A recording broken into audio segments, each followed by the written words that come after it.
Hello, welcome back. The title of this lesson is called the International System of Units. We also call this the metric system or the SI system. And in this lesson, we're going to introduce or review the SI system. We're going to talk about the metric prefixes, and we'll begin to solve a couple of problems dealing with using these different metric prefixes or SI prefixes in the context of physics. But just know in the back of your mind that everything you learn in this lesson is applicable to physics, of course, to chemistry, because we use the same system in chemistry, and in engineering classes, in math classes, and so on. So it's applicable to basically anything that we're studying. All right, so I want to start off by reviewing things that I think you're already kind of familiar with. So we already know that what a meter is. A meter is about the length of your outstretched hand. And we know that a centimeter is a small subdivision of a meter. So we're going to start talking about that. We'll also talk about the kilometer. We'll kind of review the common prefixes, kilo and centi and things like that. And then I'll reveal a table which is going to have, you know, a large list of metric prefixes, SI prefixes that we use in physics. And we'll go from there and solve some problems. So let's first talk about something I think all of us have some understanding of. Let's talk about the metric prefix kilo. And in the context of this, what I'm talking about when I say kilometer or kilo is, for example, kilometer. Now, you might call it kilometer, or you might call it kilometer, but it's the same thing. Right now, the first thing to note is that when we're talking about this metric prefix, these metric prefixes like nano, you could talk about nanometer, right? Or gigameter, right? So I'm talking about it in terms of meters, but all of these are applicable to any unit you're dealing with. For instance, seconds. The SI unit of time is a second, right? But you could have a kilosecond, right? You could have a centisecond. You could have a millisecond. You could have a nanosecond. So we're talking about meters, but they're also applicable to, you know, time and other units that we're going to talk about later, like volume and other things. So they're not just dealing with meters, they're dealing with any unit that you have. So the first part of this is to talk about, when you're talking about kilometer, for instance, it's abbreviated km like this. And the metric prefix tells you how you're modifying the basic unit. The basic unit is the meter, and when you say kilometer, it changes what you're talking about, because the metric prefix of kilo means 10 to the power of 3. 10 to the power of 3 is 10 times 10 times 10, which is 1,000. Because remember back from math, 10 times 10 times 10 is 1,000, okay? So when you say 1 kilometer, what you were literally saying is that since kilo means 10 to the 3, which is 1,000, it's literally like saying 1,000 meters. So you say this is the same thing as 1,000 meters, and you've already written down what we call a conversion factor between a unit called a kilometer and a different unit called a meter. And you can see that there are 1,000 of these smaller meters in 1 kilometer. So once you know the prefixes, that the word kilo means 10 to the 3, which is 1,000, then you already know how the units are related to each other. And so we're going to talk about other prefixes that mean other things, but once you know how the system is set up, you know how they all relate to each other. The other thing I talk about is, notice I wrote it down and told you that kilo means 10 to the 3, which is 1,000. The metric system is built on powers of 10. So it's very easy. So milli and centi and kilo and giga and mega, they're all powers of 10 in terms of being different from each other. So you never really have to guess. When you use the English system, there's all of these weird conversion factors because they're not related to powers of 10, and they're just weird decimal equivalents. But because it's a power of 10, notice that this one is 1,000 times 1,000 meters in a kilometer, and so that's very easy to understand because it's a power of 10. Everything is a nice number like this. In the English system or the British system, which we occasionally do have to use, but rarely in science, the conversion factors are weird and just random, almost seemingly random decimal equivalents because they're not powers of 10 like this. So the metric system, the SI system, is vastly superior for scientific computation, so that's what we use.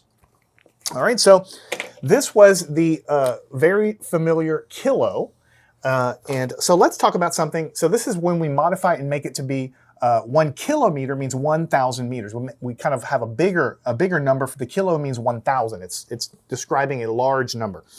Let's talk about another very common, which is centi. Right? Centi in the sense of centimeter. right? Notice the basic unit is meter here. Here we said kilometer, which changed kind of the meaning 1,000 meters. This is centimeter, which is going to modify and change what it means in terms of a meter as well. And we abbreviate this as cm, centimeter, like this. All right?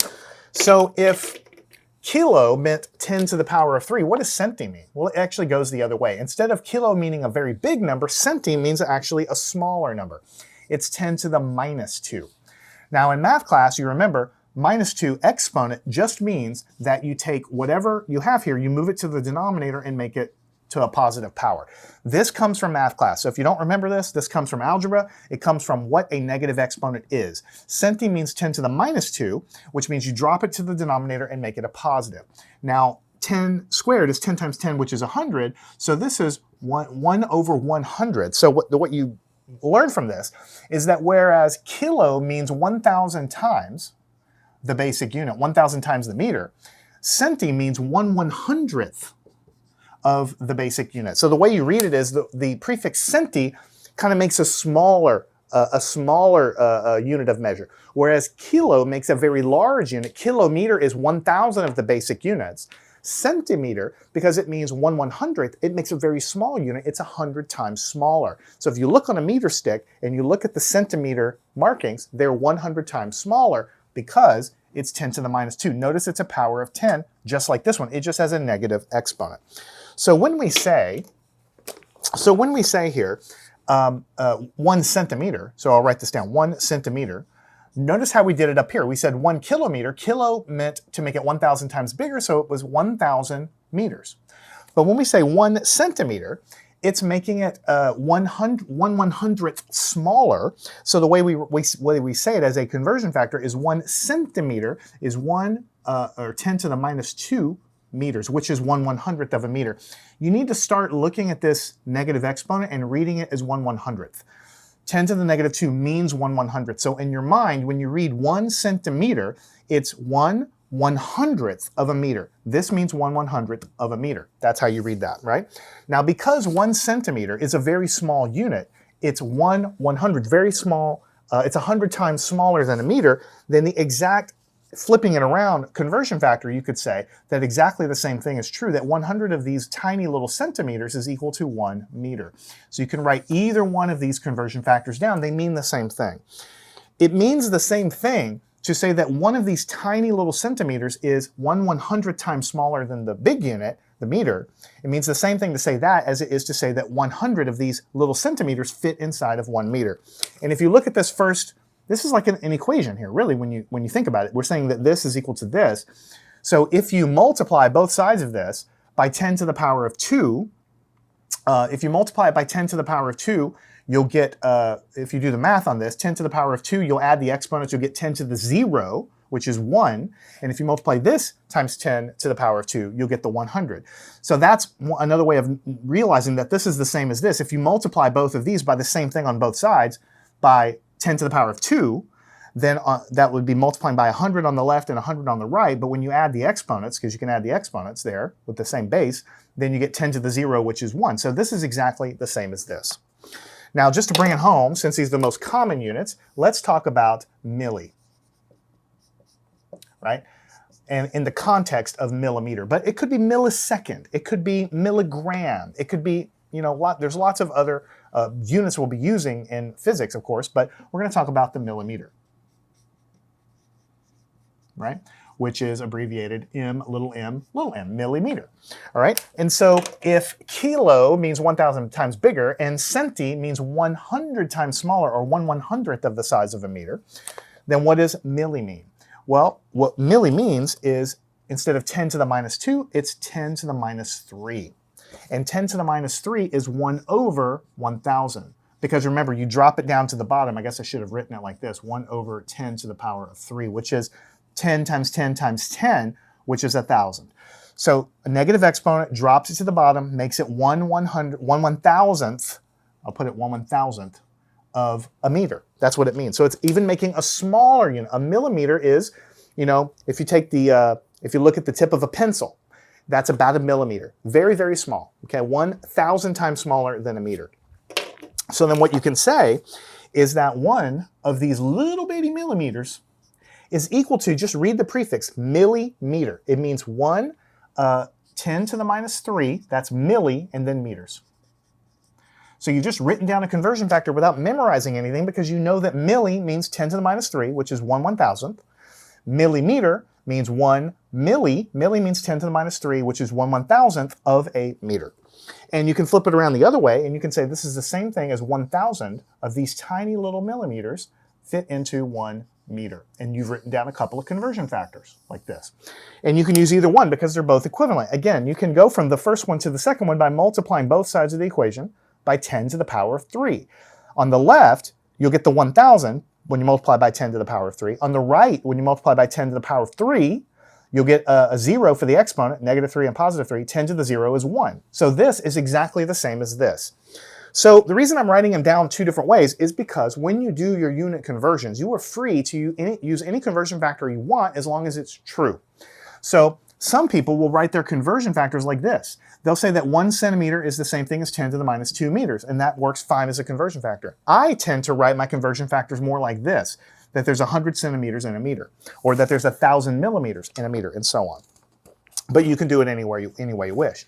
So here we've hit kind of the most important ones. Kilo means 1,000 times bigger. Centi means 100 times smaller, or 1 100th of the size of the base unit. And milli means 1 1,000th the size of the base unit. And now that we have those, we can finally reveal the big gigantic chart, which you will see in any physics book and also most chemistry books. So here's the full glory of the metric system. Notice it's all powers of 10. I told you they were all, the metric system, the SI system is all powers of 10. And what we talked about over there were, let's say kilo, we talked about this one right here. So I'll kind of circle this one. That one was very important. We talked about milli, which was this one right here. Right? And we also talked about centi, which was right underneath. So I didn't want to reveal this table right away because it looks a little bit overwhelming. Now some of these metric prefixes are a lot more important than others, in my opinion, just because we use them much more often. I mean, look at how big some of these things are. If you go up above 10 to the power of 3, if you go to 10 to the power of 6, you have mega, which means millions. Megaton of TNT is probably the one that comes to mind. Millions of tons of TNT for explosives, right? But you could have megameter. You could have megagram, but more common than that, we have giga. 10 to the power of 9 is giga. That means a billion. 10 to the power of 9 works out to 1 billion. Gigabyte is the one that we use for that one. 10 to the power of 12 works out to terabyte. And then we have peta, exa, zeta, and yada. Yada, not totally sure on that. You can say it however you want, but that's what we're going to say here is yottabyte or whatever. These are unimaginably large numbers. You would only use these up here if you're talking about like intergalactic distances, some huge numbers, or the number of atoms in, whatever, a bucket of sand or something, because they're enormous. Just think about this being 1,000, this being 1,000,000, giga being 1,000,000,000. Anything above 1,000,000,000 is just incalculable in terms of understanding it in your mind. So what other ones are important on the big side? I would say that mega is important. We use that a lot. I would say giga is important. We use that a lot. Tera, I'm not going to circle it, but you do use this every now and then. Okay. When you get larger than that, you might use them, but not too often, to be honest with you. Now on the small side, we have the centimeters and the millimeters that we talked about. Which other ones are important over here? 10 to the minus 6. So if this is 10 to the minus 2, that's 1 100th of a meter, for instance, or 1 100th of a second, a centisecond. And then we have 10 to the minus 3, that's 1 1,000th of a meter, or 1 1,000th of a second. Notice we have the prefixes here. Then what would 10 to the minus 6 be? That would be 1 1,000,000th. So 1,000,000 times smaller than the base unit. This one we use all the time in physics and in chemistry. Micrograms. Even when you go to the pharmacy and get, pill for whatever, you take a blood pressure or whatever pill, it's oftentimes the dosage will be in micrograms for that pill, micrograms of the active ingredient. So that's a very common thing. We even touch on micro in everyday life, but certainly microseconds, very important for timekeeping. What about nano? Nano is very important too. I would go ahead and circle that one. We run into that one in real life all the time in physics. Not in everyday life, but nano When you talk about lasers, nanosecond, nanopulse lasers, that's a billion times smaller than a second, for instance, or a billion times smaller than a meter, 10 to the minus 9 nano. We use that a lot timing lasers, very high precision, research and things, tiny little scales we use, nano. The size of the atom is on that size, 10 to the minus 9, 10 to the minus 10 meters is the size of typical atoms. So that's the size of the atomic scale, right? Pico, yes, you run into it in electronics, picofarad capacitors, this is the unit of capacitance we'll talk about when we talk about electric circuits. But anything above this, you start getting into such small distances or such small times, you don't really use them all that much. So what I've done is circle the ones that I think are the most important. We don't use hecto that much. We don't use deca that much. We don't use deci that much. But we use the ones that are circled here all the time. Kilo, mega, giga on the large side, centi, milli, micro, nano on the other. And then we have all of these other ones here. You could just refer to them in a table. How many times have I written down how many attometers I have? Not very often, because it's an incredibly small number. This is 10 to the minus 18. That's a very small fraction of whatever the base unit is. All right. So what we're going to do for our first problem here is we're going to express all of these distances in meters in terms of some SI prefix. So it's going to be, what do we have? Let's look it up in the table and write it in terms of an SI prefix. So if I have 10 to the 6, 10 to the power 6 meters. What is 10 to the 6, by the way? It's 10 times 10 times 10 times 10 times 10 times 10. That's a million. When you multiply it all out, that's a million. So what is 10 to the 6? Well, if I look on here, 10 to the 6 is mega, and the symbol is capital M. So if I were going to write that down, I would say that this is 1, and what is the unit? Capital M in lowercase n. If I'm talking about meters, this is meters. 1 megameter, mega means 10 to the 6. So that's why it's equivalent, because this letter literally means 10 to the 6. You can see it in the table. The capital M means 10 to the 6. It means millions of something, mega. So you just drop it in replacement, 1 million meters. That's exactly what we have here. All right, let's take it number 2, 10 to the minus 6 meters. 10 to the minus 6, if you look at 10 to the minus 6, that's micro. Micro, 10 to the minus 6, this is what you see at the pharmacy, micrograms, sometimes even microliters. 10 to the minus 6 micro. Now, all of these are letters, regular old letters, except for one. This is the Greek letter mu. And the way you write this is like this. This is going to be 1 micrometer, but you can't use the letter M because we already use M for millimeter. So we have to have another symbol. So we use the Greek letter mu there, and that's like it goes up, and then there's like a U kind of hooked onto this initial part that's very long, and it's like a U hooked onto that, 1 micrometer.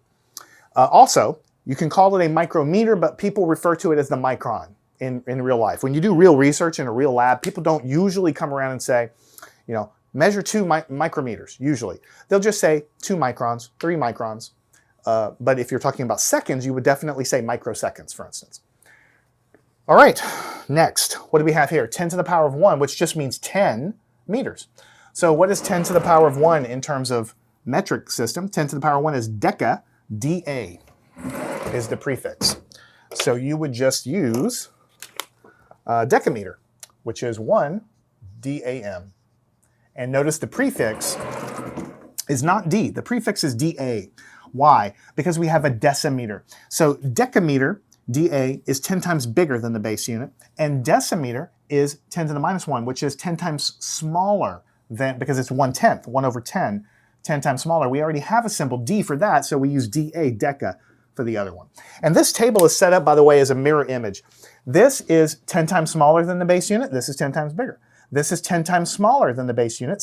100 times smaller than the base unit. This is 100 times bigger.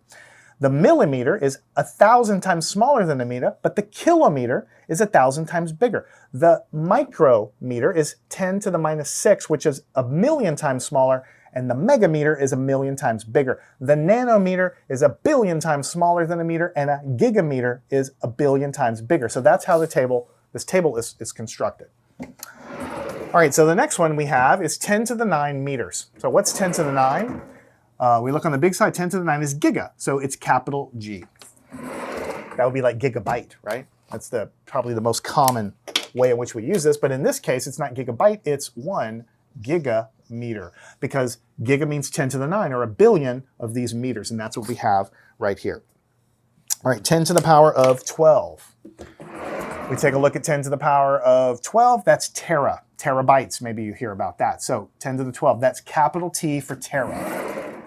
So capital T for tera, so we have 1 capital T, and it's meters that we're talking about. All right, tera meters. All right, next we have 10 to the minus 1. That's 1/10, right? 1 over 10 to the power of 1, 1/10. 10 to the negative 1 is deci. So that's deci with a lowercase d, decimeter. So we write that as 1 decimeter, 1 dm, like this. Now what about 10 to the minus 2? 10 to the minus 2 is 1/100th, right? Because it's 1 over 10 squared, 1/100th. 10 to the minus 2 on our chart is centi, lowercase c, so that's just a centimeter. And so we say 1 centimeter. 1, 10 to the minus 2 meter. That's exactly what it means. Centi, it means 10 to the minus 2. All right, now we go up here, we have 10 to the minus 9. That's a billion times smaller than a meter. 10 to the minus 9, 10 to the minus 9 is nano, so that's a lowercase n. So we say that this is 1, lowercase n, m, 1 nanometer. Very common, we use that in chemistry a lot, and also nuclear physics, because this is the scale of the atom.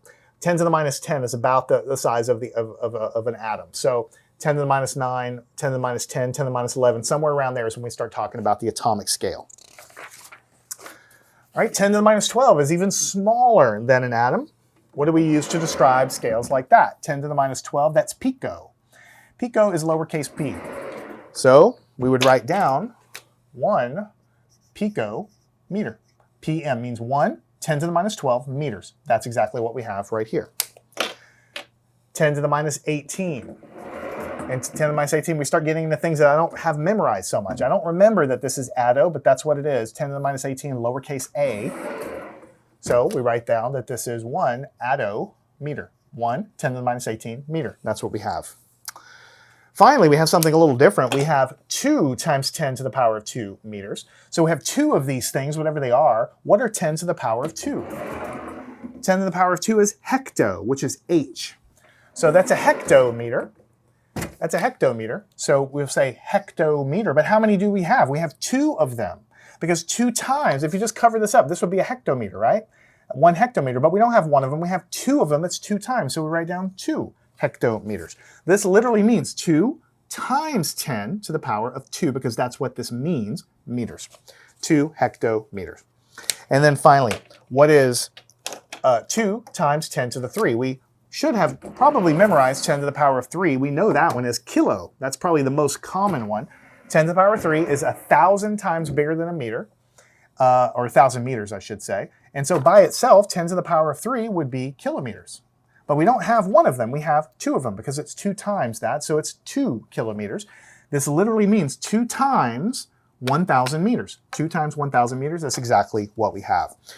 So let me just check my work and make sure I didn't make any mistakes here. So 1 megameter, 1 micron or micrometer, 1 decameter, 1 gigameter, 1 terameter, 1 decimeter, 1 centimeter, 1 nanometer. Then we have 1 picometer, 1 attometer, 2 hectometers, and 2 kilometers. Now the last thing I'll leave you with is what I mentioned a couple of times. In this example, I'm using meters. But just know that this applies to any unit that we use. So it could easily apply to seconds. We could easily have 2 kiloseconds. Or I could easily have, 1 microsecond. That would be 1 million times smaller than a second. Or it could apply to, you could have millikelvins. Kelvin is a unit of temperature we're going to learn about in physics later. It could be millikelvins, which is 1,000 times smaller than a Kelvin temperature degree marking, right? So that was problem number 1. And it was mostly just an exercise in looking at a chart and basically interpreting it and understanding what the metric system is. Now what I want to do is actually work a problem, which is a pretty simple problem calculationally, but as we embark on our journey together in physics, it's important for you to solve your problems maybe a little bit different than you're used to. I'm going to read the problem and we're going to solve it. And you might not solve it or attack it the exact same way I'm going to. First of all, that's okay. It's okay if your methodology is different, as long as you get to the same place, because there's almost always more than one way to solve a problem in physics, almost always. But I guess what I'm trying to say is, when you get to calculus-based physics like we're doing right now, the problems really should be solved in a slightly different way than in lower classes. We're going to write equations and manipulate equations a little bit more than we do in lower level classes. Because when you get to upper level physics, the only way to solve them is to write a bunch of equations down and combine them in such a way to get your answer. So if you start trying to plug in numbers too early into your equations, it kind of hides what you're doing, and it makes it actually harder to solve the problems. You know, a lot of students, including me, try to substitute numbers in really, really early, but that can cause its own set of problems. So we're going to try not to do that, at least in some cases here. So let's read the problem. It says, prokaryotes, such as bacteria, have a length scale on the order of 1 micron, which is 10 to the minus 6 meters. We just learned that. 1 micron, 10 to the minus 6 meters. 1 micrometer. Give an estimate for the total number of prokaryotes on Earth, given that the Earth's total volume is approximately 10 to the 21 cubic meters, and that the total number of prokaryotes occupy about 1 over 10 to the power of 10 of this volume. Okay, there's only 3 numbers in this.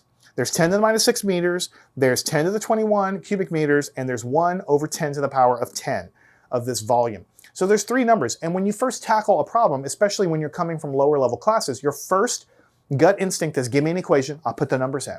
But it doesn't, I mean, you can solve it that way, but it's not going to be doing you any good, because eventually we'll get to problems that you can't do that. In fact, we're going to have lots of problems in physics where we don't even have any numbers.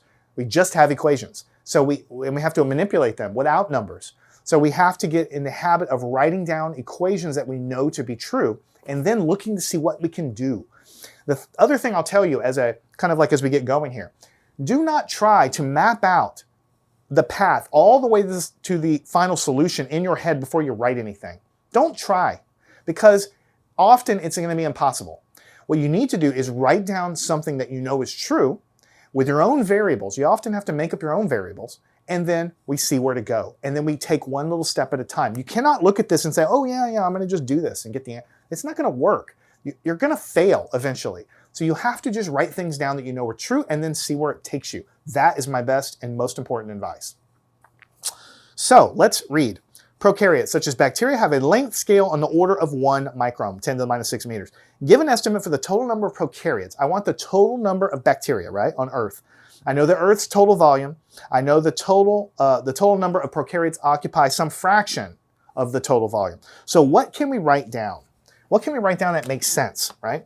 So we know the Earth's total volume. So let's write that down. But let's don't say volume of Earth equals something. Let's write it down as a math problem. The volume of the Earth, V sub E, is equal to 10 to the power of 21 cubic meters, right? Now the problem did not say V sub E anywhere. We made that up. That's the other thing that kind of hits you in the head when you start taking physics. You're going to have to invent your own variable names all the time, and you have to get over that. If you have some unknown distance, call it X. Draw a picture, call it X. If you don't know what the time is, you're solving for time, you just put time. That's an unknown. You have to, and if there's 2 times, like maybe there's a T going up when you throw a ball up and a T coming down when it falls, go T sub up, T sub down, and write it all down using things that you've constructed yourself. And this time we say that the volume of the Earth is this number, gigantic number of cubic meters. All right? And then we want to, that's the volume of the Earth. And we know also, what else can we write? We know the volume of the prokaryotes. It says, or the total number of the prokaryotes occupy a volume of 1 over 10 to the power of 10. That's a really small number of this volume, right? Because you're dividing by a very big number, right? So what you can say then is that the volume, you could call it VP for the prokaryotes, but let's call it V sub A for all prokaryotes. V, all prokaryotes. Is going to be equal to 1 over 10 to the power of 10 times V sub E. Now make sure you understand what we wrote down here, right? What we're saying is this is the volume of the Earth. Here we're saying the volume of all prokaryotes is some fraction of the Earth's volume. This is translating into math exactly what the problem says. It says we're given the total volume of Earth is 10 to the 21. Okay, that's that. And the total number of prokaryotes occupy a volume, it says occupy about blah, blah, blah fraction of this volume. That means you take this volume, you multiply by the fraction, that's the volume of the prokaryotes. Now, what else can you write down? The problem says that we want to know the total number of the prokaryotes. We're going to call that number n. We have to make it up. It didn't say call the number of prokaryotes n. We just have to use something. Call it p if you want to. I'm going to call it n. And I know that the total number of I should say volume of all of those prokaryotes is equal to the volume of a single prokaryote multiplied by n. So here you have a bunch of things on the board, and you might even need to write down a list. Okay, that's fine if you have to do that. This is the number of prokaryotes. This is the volume of one prokaryote. I'll even write that down here. This is the volume of only one of these prokaryotes. I'll just put prokaryote right there. So if you know the volume of one of them, and you know how many you have, then you have the total volume of all the prokaryotes. But notice we already know what the total volume of all the prokaryotes is. It's equal to some fraction of the volume of the Earth. But we already know what the Earth. So you see, it's like one equation is linked to the next one is linked to the next one. So how do we actually solve this problem? If we know that the total volume of prokaryotes is equal to all this stuff, and we know the total volume of the prokaryotes is equal to this, we're going to substitute in this into this position. So we'll say 1 over 10 to the power of 10 times v sub e. That's equal to the volume of a single prokaryote times the total number of prokaryotes. Now we have an equation, right? And what can we do with this, right? Well, we want to know the number of prokaryotes. That's n, the total number of prokaryotes. That's this. That's what we want. So we haven't put numbers in for these yet. We could do that because we know the volume of the Earth. And the problem actually tells us the volume of or the approximate size of a single prokaryote. So we're going to be able to do that. But in the meantime, let's just solve for n, right? So if we're going to solve for n, then what we're going to do is it's going to be all of this stuff divided by v sub p. So let's just write it just as it sits. 1 over 10 to the power of 10 multiplied by v sub e, and we're going to divide that whole thing by the volume of a single prokaryote. That's the number. Because what are we actually calculating here? This is the volume. This is the volume of all prokaryotes on Earth, and this is the volume of one prokaryote. So if we know the volume of all of the prokaryotes and we know the volume of a single prokaryote, if we divide them, then we know how many there are. That's all we're doing. Now, when you're in kind of lower level classes, you might just find the volume, get the number, put this number, and then it's number divided by number. But in physics, you don't have to do this for every problem, but often we try to write the equations down, manipulate them to the place what we're trying to solve for, and then substitute things at the end. Because it gives you practice with the algebra, it gives you practice with formulating a more complex looking solution. Notice we have a bunch of letters everywhere instead of just numbers, because when we get to the upper level physics, you're going to have to do that. The equations will become too complex to just put numbers in immediately to get anywhere in a lot of cases. Not every case, but a lot of cases. All right, so what do we do? Well, we know what this is. We know that we're solving for the number of prokaryotes. We know that it's 1 over 10 to the power of 10 multiplied by the volume of Earth. And the volume of Earth is given. So we're going to put this as 10 to the power of 21. And this is in meters there. And we're going to divide by the volume, or in cubic meters, I should say. We're going to divide by the volume of a single prokaryote. Now, if we go back to the problem statement, it says, prokaryotes have a length scale on the order of 1 micron, which is 10 to the minus 6. What it basically means is that if you have a little prokaryote, this is it, it has a length scale that is about 1 micron, which is 1 micrometer, which is 10 to the minus 6 meters. That's exactly what we learned over here, right? 1 micron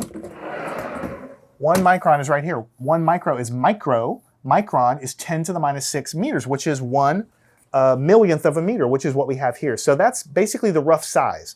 Now you could be I guess as accurate as you want here, right? If you want to, you could say, okay, well, if this is the diameter and if the prokaryote is a circle, then the radius is about half of this. You could divide it by 2, and then you could say the volume of this thing, because we're trying to find the volume of a prokaryote.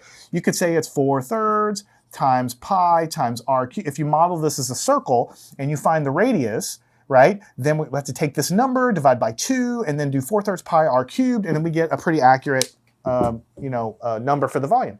Absolutely fine. But let me tell you the other thing in physics that you're going to have to do. You're going to have to learn to make approximations, right? There's approximations all the time in physics. When we roll things down an incline or slide something down an incline, we might assume no friction. Or we might assume that there's a very constant friction. That's not realistic, but we just assume that.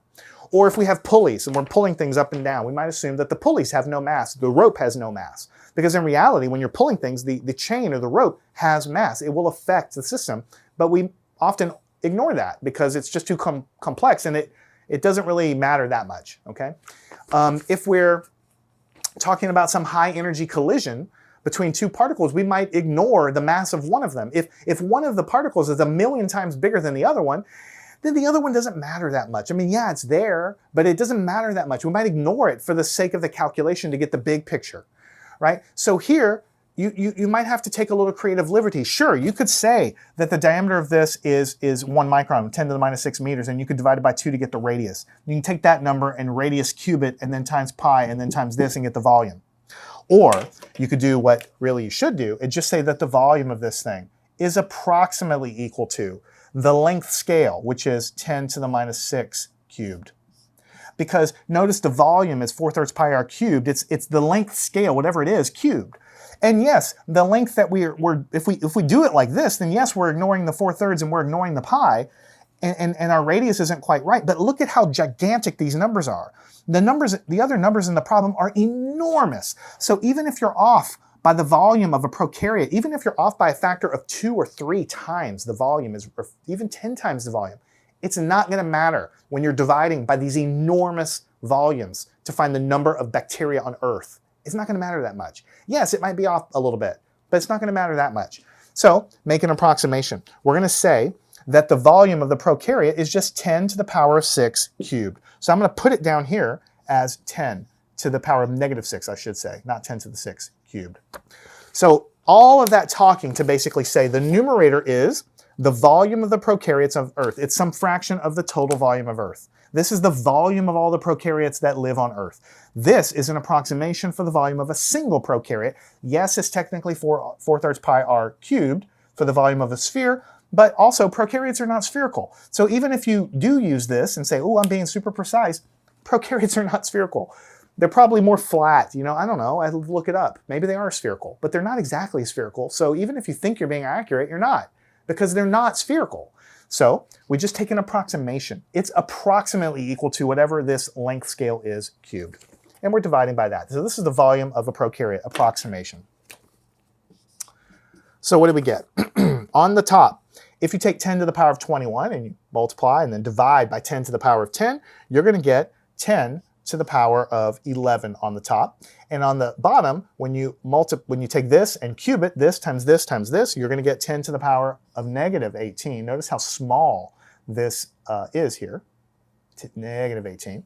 And so what you're going to get, on the top, you have units. I didn't write them down, but the units are in cubic meters, and the bottom units are in cubic meters also. So the units go away, and all you have left with is that n is approximately equal to 10 to the 29.